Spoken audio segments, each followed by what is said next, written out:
millionaire. I'm a young money millionaire, tougher than Nigerian hair. What's going on? It's Ash here coming at you today in Clash Royale. Today is a very special day, ladies and gentlemen. We are joined by Aaron from Aaron Play TV. He was the first player to hit 1 million challenge cards. Unbelievable. Aaron, how you doing, man? I'm doing well, Ash. It's an accomplishment that I'm simultaneously proud and a tiny bit embarrassed by, but you know what? Got it done.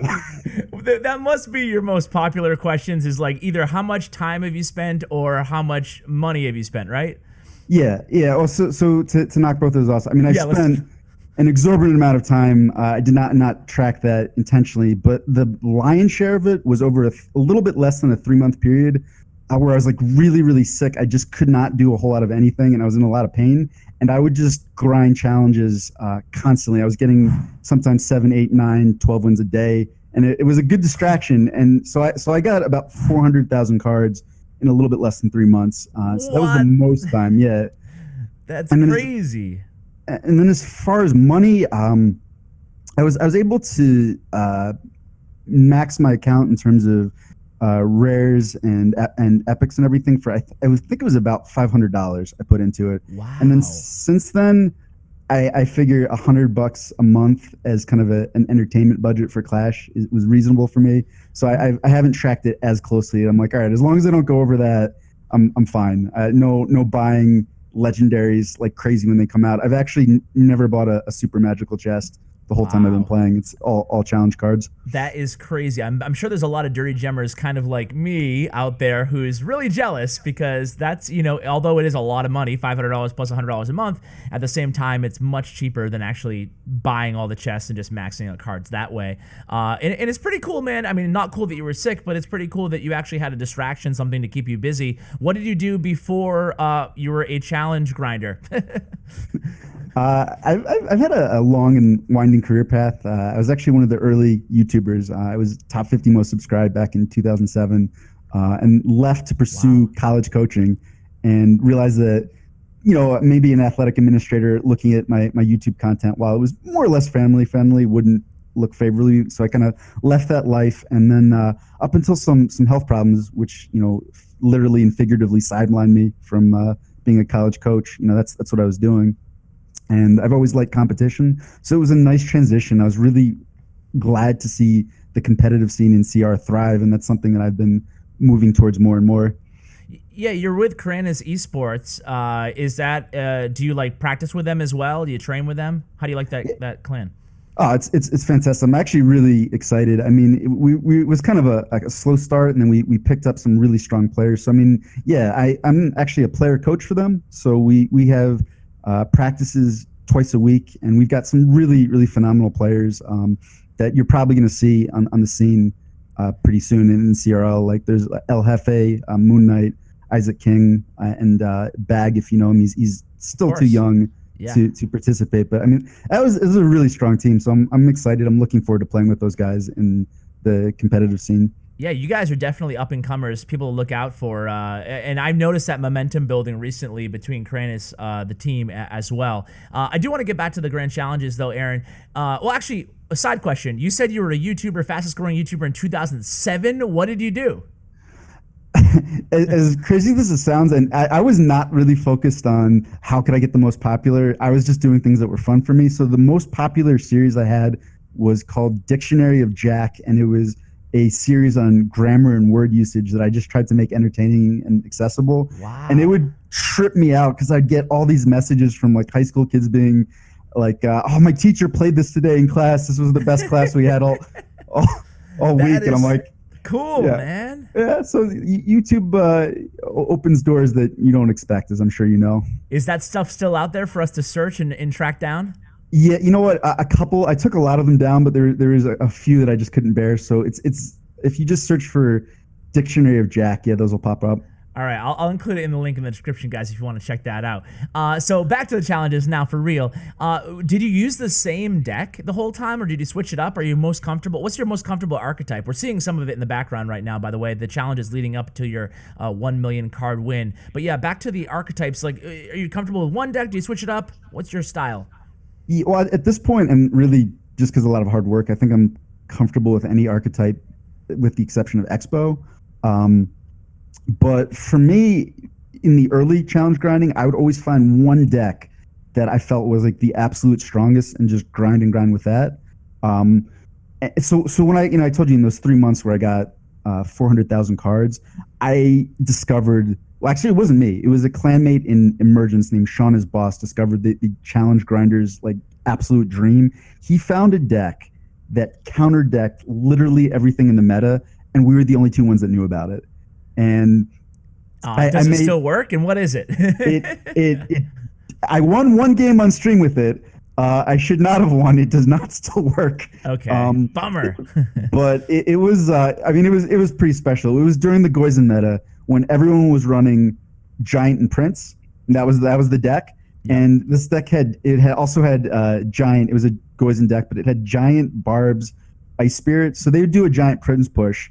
You could Ice Spirit the Prince. You could Barbs the Prince. It would kill the Prince. It would kill the Giant, and they'd poison it. So you'd basically get a 6 for 14 elixir trade.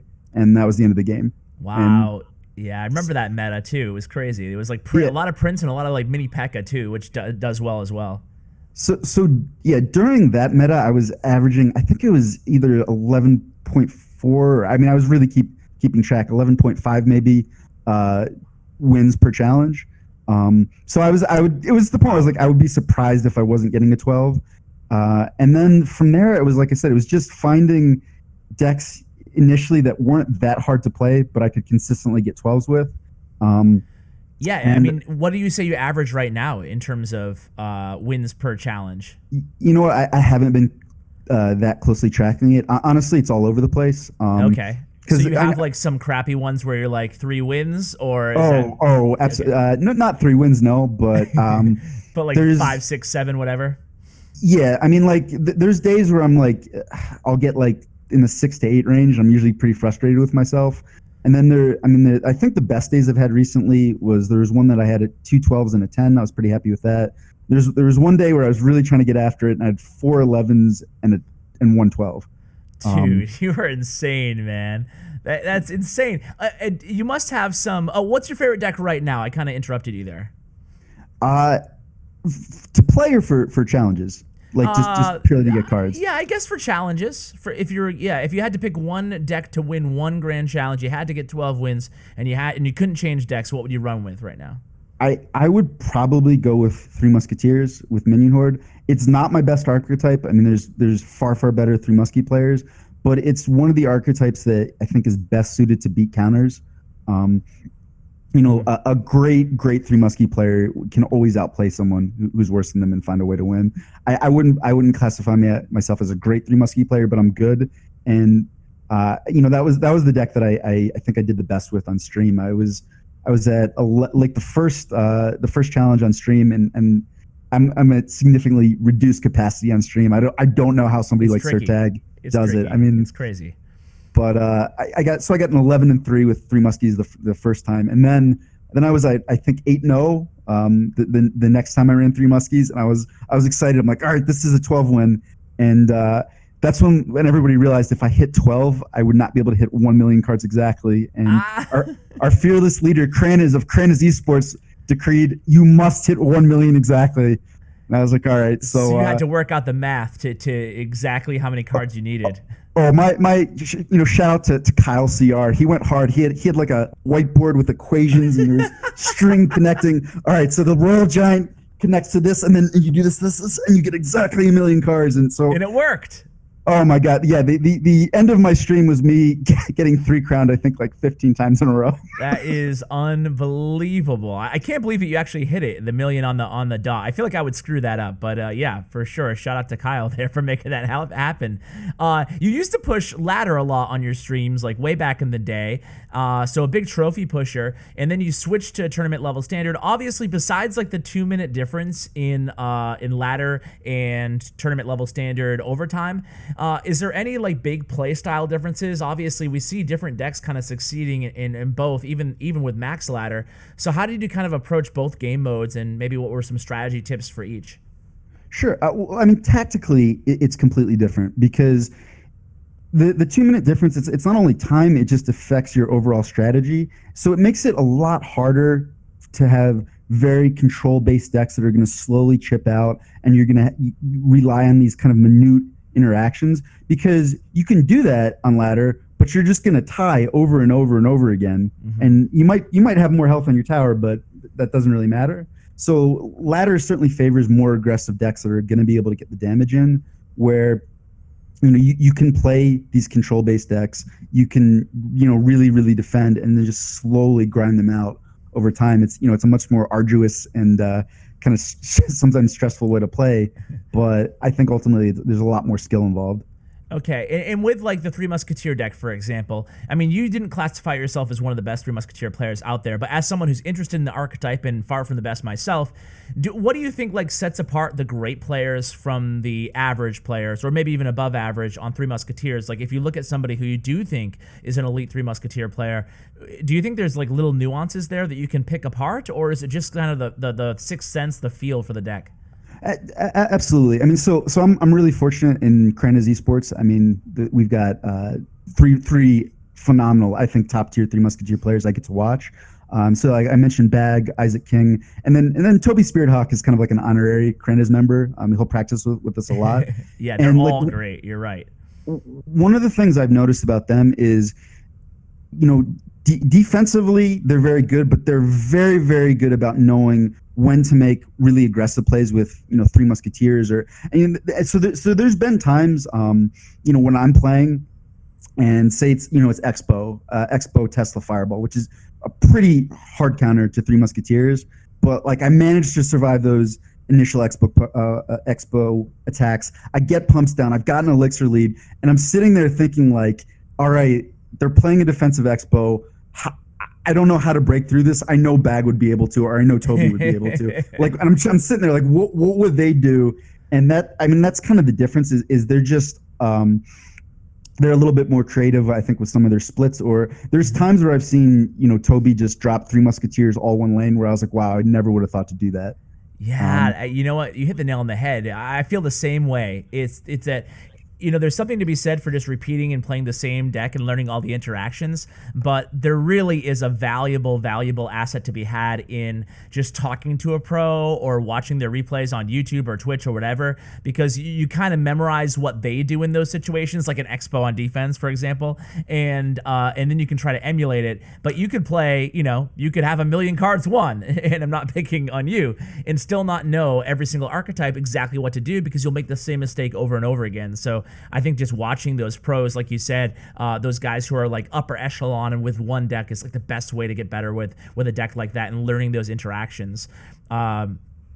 Also wanted to ask you, I guess the final question, probably the most important question, is going to be just tips for challenges in general, whether it be a grand challenge, whether it be a classic challenge. What type of mindset do you go into these challenges with? And do you have any tips that maybe we haven't heard of before, other than just win the matches to take into these challenges?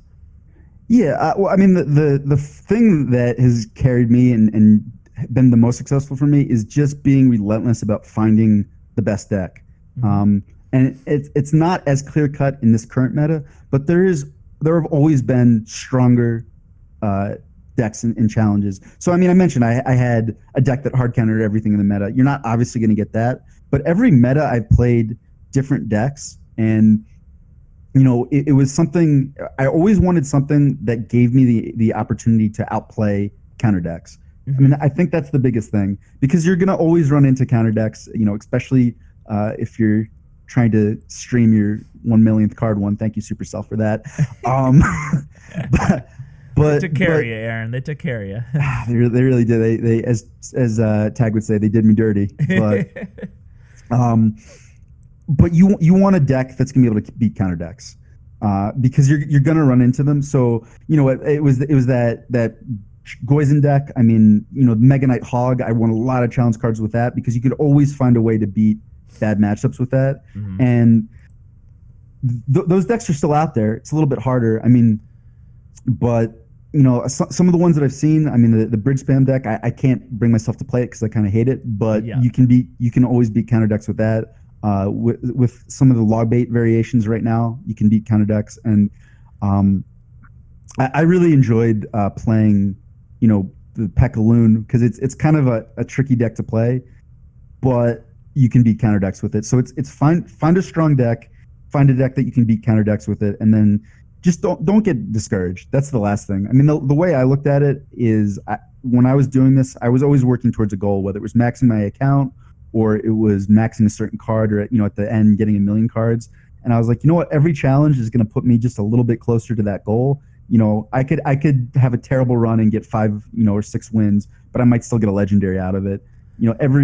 Every time I'm doing this, I'm getting a little bit better. I'm learning. I'm finding new ways to play Three Musketeers, whatever it is. Mm-hmm. And I make this is something when I was a college coach, I would always tell my athletes, you need to make your goals process based, not outcome based, meaning focus on what you're doing for the intrinsic value of that. And then you're not going to get frustrated of, this end goal is so far away. That's a really, really great tip there. You can tell you're a coach. You have a way about you. It's awesome to have you on, man. I lied. I do have a couple of more questions for you. Not to have to do with challenges, though. So congrats again on the 1 million cards, but taking a little bit of a pivot here. I do want to get your take on 2 things. Number one, real quickly, Clan Wars and the new meta after balance changes. Obviously, at the time of this recording, we're talking the day of the update. We'll go live tomorrow probably. But early thoughts on where the meta might head. Do you think it will actually dramatically change, or will be more of the same kind of? And then just a quick thoughts on Clan Wars if you've had a chance to play them yet. Okay, so I don't think the meta is going to change that dramatically. I mean, they made Lightning a little bit more viable. Three Musketeer players are like, great, I can play Three Musketeers Battle Ram again. Right, no exactly. Problem. Yeah. It seemed like mostly they made things a little bit worse. Instead of making any card OP. Mm-hmm. I know I'm in the minority here. I actually advocate for them, and it's fine if they switch it. I would love for Supercell to keep at least a couple cards every meta that are really OP, because the way I look at it, every deck has holes and weaknesses that you can exploit, right? Mm-hmm. And that's what you're trying to figure out every matchup. What's the weakness? How do I break through, and how do I take advantage of that? But when every card is completely balanced, every deck is going to have some really big weaknesses, and that's where you get into rock, paper, scissors a lot. When 1 or 2 cards are OP, it's like, yes, you see that card all the time and you get sick of it. So then if they rotate them or shift them, that's fine. But it fills up maybe 2 of those holes instead of just 1. And then I feel like it actually becomes a little bit more skill-based. I've never heard that point of view, but it's interesting, and I think that you make a lot of sense, because then when one card is OP, everybody kind of adjusts to counter it, and then the meta shifts on its own that way, kind of, right? Yeah, and I completely, I'm good with nerfing that card every couple months, of course, rotating them, so you're not sick of seeing Mega Knight in every single deck, but at the same token, when there was Mega Knight, wow, it was decent to deal with tanks. It really limited all these kind of swarm decks. It filled a lot of holes, and it was good on offense. So I felt like that meta was a lot less inclined to rock, paper, scissors. Yeah, that's a good point. And Clan Wars? Clan Wars, I I was mostly recovering from that 8-hour stream that I think I barely survived, but I'm really of 2 minds on Clan Wars. One, I'm like, this is a great feature, like anything to keep people engaged. People in Discord and clans seem to be excited about. So I'm like, all right, that's great. You gave another avenue for people to get rewards and to kind of bond. I think community building is one of the things that keeps both games and a site like YouTube alive. So anything to help that community building is fantastic. That's the positive spin. On the other side, I'm like, Supercell, for the love of God, just please fix tournaments, please. 15K tournaments were amazing. You're trying to become an esport. You don't have in-game bracket tournaments. This is madness. How is this not one of the first things you did, guys? Come on, for the love of God, do this. Dude, you're preaching to the choir, right? Yeah. So again, it's I want to be Supercell, good job, you made a new feature, awesome, but why don't you make the feature that everybody wants? Yeah, I totally can empathize with those sentiments, man. I feel like I actually am a big fan of Clan Wars, but for what they are. Again, I don't think they're I don't think they're necessarily a huge game changer, although they are my favorite feature ever added to the game. I think that's pretty confident in saying that. Either that or challenges is really tough. But I think it will, all the reasons that you gave will give people a reason to log in. It's constructive. You can work with your clan. And I love the leaderboard system. Keeps that kind of prestige and that, you want your clan to be represented well. So I love the feature. However, I'm with you, man. Bring the tournament, Supercell. I hope maybe next update or at least in 2018, there's like a new, fresh tournament revamp because you're right. We're in desperate need of it. Yeah, for sure. But hey, Aaron, it's been a pleasure to chat with you today. Congratulations again on 1 million challenge cards won. Have you won any more since, or? I haven't. I'm not gonna touch it just for gonna leave it for a bit. Ash, right? want me to blow your mind a little bit? I have a mini account that has 130,000 cards on it. Oh my god! So I might just play on that for a bit. Okay, yeah, get that up to 1 million, then you can touch the main again. We'll have you on in another few months, celebrating 2 million cards won. But seriously, man, you guys are you streaming regularly now, or what's your stream schedule like? Because I'll make sure I link that in the description.